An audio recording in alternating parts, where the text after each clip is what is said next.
দীঘা ট্যুরের আজকে আমাদের দ্বিতীয় দিন। দীঘায় এসে অনেকেই বুঝতে পারেন না যে সাইট সিইংগুলো কোন দিকে বা কোথায় করবেন। তো আজকের ভিডিওটা দীঘা ট্যুরের প্রথম site সিইংয়ের video. Digha site seeing দুভাবে করা যায়। দীঘার এক দিকটা মানে উড়িষ্যার দিকটা একবারে যেতে পারেন এবং দীঘা মোহনার দিকটা একবারে যেতে পারেন।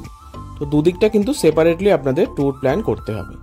তো আজকের ভিডিওটায় আমি দেখাবো যে দীঘার মোহনার দিকে আপনারা কোন কোন জায়গায় সাইট সিইং করতে পারেন আর কিভাবেই বা করতে পারেন। আগের পার্টে আপনাদের দেখিয়েছি দীঘা আমরা কি করে এলাম আর দীঘা এসে আমরা কোথায় ছিলাম। সেই ভিডিওটা না দেখে থাকলে অবশ্যই কিন্তু আই বাটনে ক্লিক করে আগে দেখে নেবেন। তো এবার আসি আজকের ভিডিওর মূল পর্বে। প্রথমেই আপনাদের একটা অটো বুক করে নিতে হবে। যদি আপনারা নিউ দীঘায় থাকেন তাহলে এই যে বিপত্তারিণী মন্দির দেখতে পাচ্ছেন এর উল্টো দিকেই অটো স্ট্যান্ড। এই অটো স্ট্যান্ড থেকে আপনারা দরদাম করে অটো বুক করে নিতে পারেন। আমাদের প্রথম দিনের অটো ভাড়া পড়েছিল 600 টাকা। আপনারা যদি ওল্ড দীঘায় থাকেন ওখান থেকেও আপনারা অটো পেয়ে যাবেন, তবে অটো বুক করার সময় অবশ্যই কিন্তু দরদাম করে নেবেন, কারণ ওনারা প্রথমে অনেকটাই বেশি ভাড়া বলে থাকেন। নিউ দীঘা থেকে এই দীঘার মোহনার দূরত্ব প্রায় 5 কিলোমিটার, যেটা অটোয় করে যেতে আপনাদের সময় লাগবে ওই 20 মিনিট মতো। মোহনায় সূর্যোদয় দেখতে হলে কিন্তু একটু সকাল সকাল আপনাদের বেরোতে হবে। মোহনায় পৌঁছে 10 টাকা পার্কিং চার্জ দিয়ে এই সামনেটায় গাড়ি পার্কিং করে আপনারা মোহনার দিকে চলে যাবেন। আমরা মোহনায় যাওয়ার জন্য ওই 5:30টার সময় করে বেরিয়েছিলাম, আর যখন পৌঁছলাম তখনই জাস্ট সূর্যোদয়টা হচ্ছিল, তাই আমরা সেই অপরূপ শোভা দেখতে পেয়েছিলাম।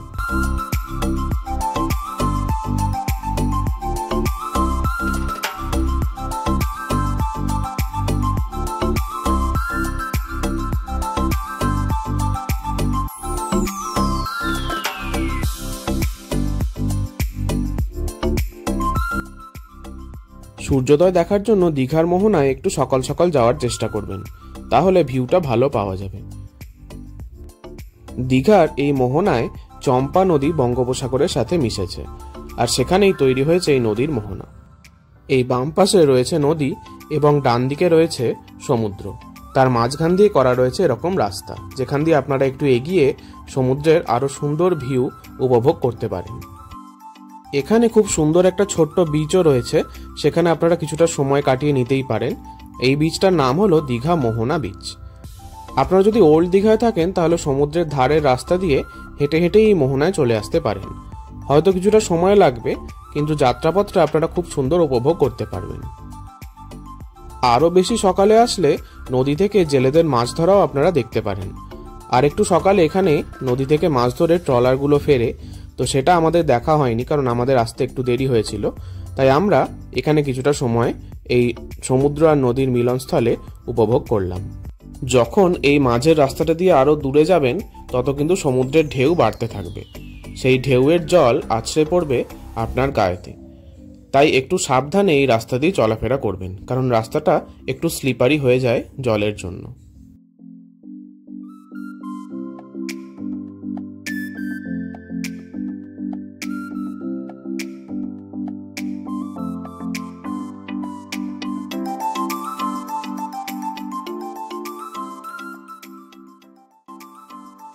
একদিকে উত্তাল সমুদ্র আর একদিকে শান্ত স্নিগ্ধ নদী।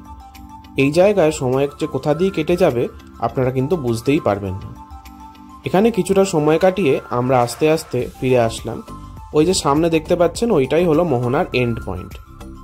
এখানে মাছের বাজারও বসে এবং খুব সুন্দর ফ্রেশ মাছ পাওয়া যায়, যেখান থেকে আপনারা চাইলে মাছ কিনে নিয়ে এসে দীঘায় কোনো দোকানে রান্না করিয়ে খেতেও পারেন। অনেক রকমের মাছ এখানে পাওয়া যায়, তাই দরদাম করে দেখে আপনারা এখান থেকে কিনতে পারেন। এখানেই একটা দোকানে চা খেয়ে আমরা রওনা দিলাম আমাদের পরবর্তী গন্তব্যের দিকে। এরপর আমরা যাব শঙ্করপুরের দিকে। তো এবার আপনাদের যেতে যেতে বলে রাখি যে দীঘার এই দিকের সাইট সিইংগুলো আপনারা কোথায় কোথায় করবেন। তো প্রথমেই আপনারা যাবেন দীঘার মোহনা, তারপর দীঘার মোহনা দেখে শঙ্করপুর, তাজপুর এবং শেষ মন্দারমণি পর্যন্ত আপনারা যেতে পারেন। আমরা যদিও মন্দারমণি যাইনি, আমরা তাজপুর পর্যন্তই গিয়েছিলাম। শঙ্করপুর যাওয়ার পথেই পড়বে খুব সুন্দর একটা মন্দির এই ডান দিকে, যে মন্দিরটার নাম হলো নায়েকালী মন্দির। তো আপনারা চাইলে এই মন্দিরটাও দর্শন করে নিতে পারেন।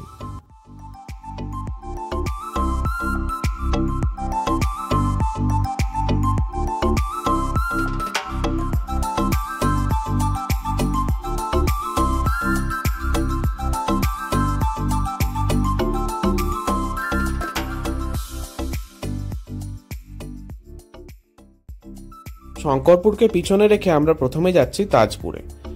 দীঘার শঙ্করপুর থেকে তাজপুর যাওয়ার এই রাস্তাটা পুরো সমুদ্রের ধার দিয়ে এবং বেশ সুন্দর রাস্তা, যেখান দিয়ে যেতে আপনাদের বেশ ভালোই লাগবে।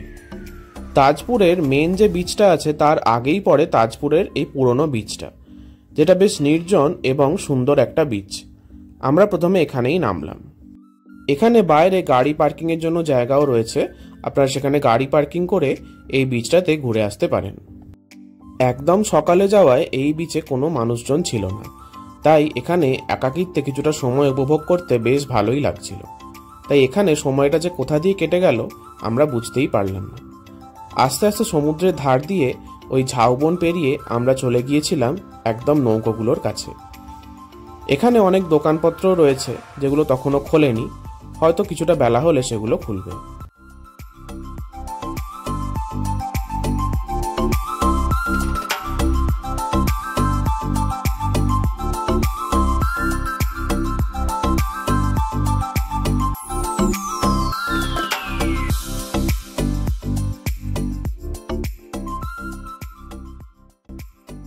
আপনাদেরকে অবশ্যই রেকমেন্ড করবো এই বিচটা একবার ঘুরে আসবেন। নির্জন এবং ফাঁকা এই বিচটায় কিছুটা সময় কাটাতে আপনাদের কিন্তু দারুণ লাগবে। তার সাথে ভেঙে পড়ে থাকা এই গাছগুলো যেন বিচটাকে একটা আলাদাই সৌন্দর্য দিচ্ছিল। হয়তো কোনো ঝড়ে এই গাছগুলো পড়ে গিয়েছে, আর পড়ে যাওয়ার জন্য বিচের সৌন্দর্যটা নষ্ট হয়ে গেছে, তাই হয়তো মানুষজন এখানে বেশি আসেন না। তবে আমরা কিন্তু এই জায়গার অসম্ভব সৌন্দর্যটাকে খুব সুন্দর উপভোগ করছিলাম।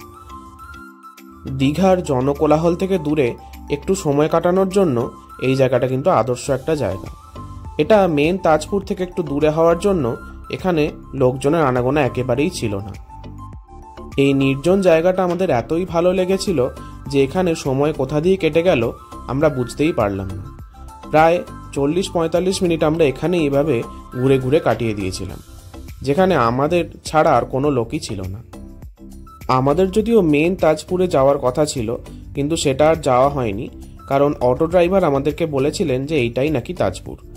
তাই আমরা তখন জানতাম না বলে তাই আর মেন তাজপুরে যাওয়া হয়নি। যদিও এই জায়গাটা আমাদের বেশ ভালোই লেগেছিল, তাই আমরা আর কোনো কমপ্লেন করিনি। কংক্রিটের বাঁধানো সমুদ্র সৈকত তো অনেকই দেখেছি, কিন্তু এরকম একটা ন্যাচারাল সমুদ্র সৈকত খুব কমই দেখা যায়, যেখানে গাছপালাই রয়েছে সমুদ্রের ধারে।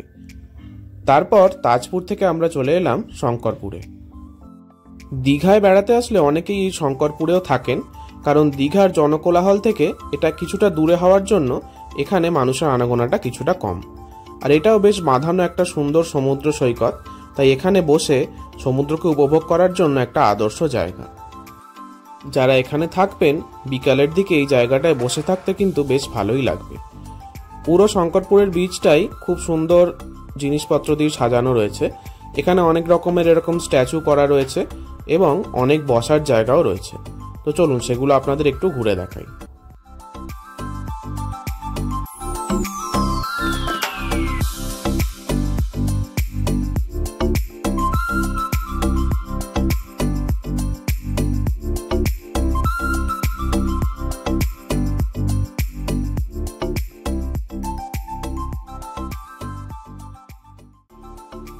এখানে কিছুটা সময় কাটিয়ে এবার আমরা রওনা দেব দীঘার দিকে। আমাদের এই ট্যুরটা এই শঙ্করপুর তাজপুর পর্যন্তই ছিল, তবে আপনারা চাইলে কিন্তু মন্দারমণি পর্যন্ত এই ট্যুরটা এক্সটেন্ডও করতে পারেন। এখানে তাজপুরে সি বিচের বাইরে অনেক দোকান রয়েছে, যেখান থেকে আপনারা ব্রেকফাস্ট করে নিতে পারেন। তবে আমরা আর এখান থেকে ব্রেকফাস্ট করিনি, আমরা দীঘায় ফিরেই দীঘার স্টেশনের পাশে একটা ছোট দোকান থেকে ব্রেকফাস্ট করে নিয়েছিলাম। ব্রেকফাস্ট করার পর চলে গিয়েছিলাম হোটেলে এবং দুপুরে একদম ফ্রেশ হয়ে বেরোলাম লাঞ্চ করতে। লাঞ্চ করার জন্য আমরা গিয়েছিলাম নিমন্ত্রণ হোটেল অ্যান্ড রেস্টুরেন্টে। এখানকার খাওয়া দাওয়ার প্রশংসা শুনেছিলাম, তবে এবার ট্রাই করে বুঝতে পারলাম যে সত্যিই হোটেলটার মান কিন্তু খুবই ভালো। আমরা নিয়েছিলাম রুই মাছের থালি, যেটার প্রাইস পড়েছিল 130 টাকা করে। তবে আমি রেকমেন্ড করবো আপনারা এখান থেকে ভেজ থালিটাই ট্রাই করুন, কারণ ওনাদের ভেজ আইটেমগুলোর টেস্ট জাস্ট অসাধারণ। এই থালিতে মাছ ছাড়া প্রতিটা জিনিসই যতবার খুশি আপনারা নিতে পারেন, তার জন্য কোনো এক্সট্রা টাকা কিন্তু আপনাদের দিতে হবে না, যেটা দেখে আমাদের খুবই ভালো লাগলো।